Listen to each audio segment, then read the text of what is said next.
Je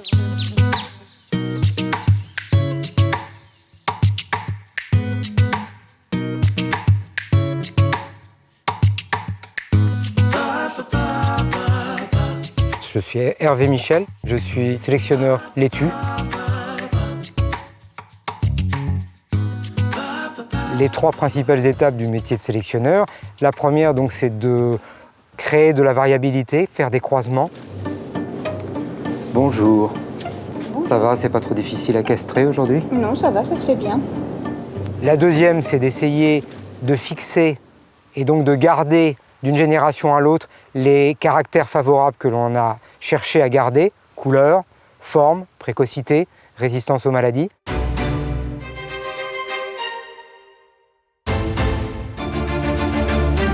Et la troisième étape, c'est d'aller expérimenter ces variétés dans les marchés que l'on vise, c'est-à-dire dans les zones de production, en France comme à l'étranger. Aujourd'hui, je travaille en Europe, aux États-Unis, au Brésil, au Chili.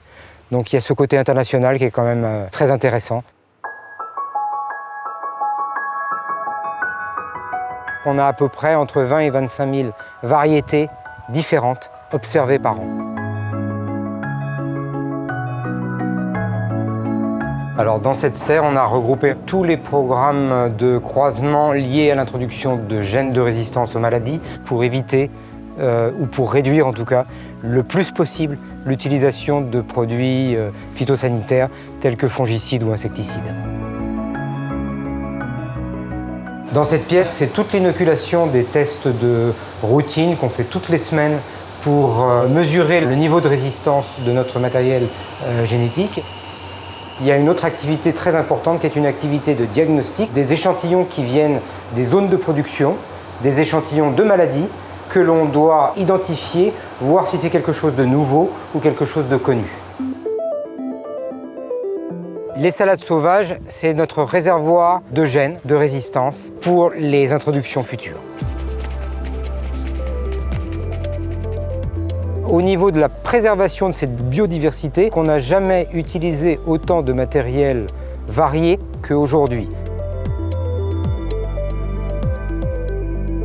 Je participe à la gestion de la banque de gènes des Pays-Bas, qui est une banque de gènes européenne en salade, et il n'y a jamais eu autant de moyens mis en œuvre aujourd'hui pour conserver et faire évoluer cette diversité.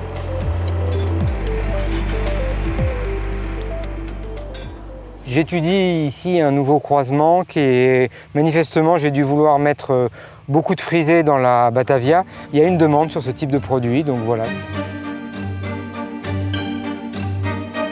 Ce qu'il y a de passionnant, je dirais, c'est un métier très varié. On va de la recherche fondamentale d'amont, très en amont parfois, jusqu'à vraiment la création d'un produit nouveau, d'une salade nouvelle, et puis la recherche de l'intérêt des consommateurs aussi.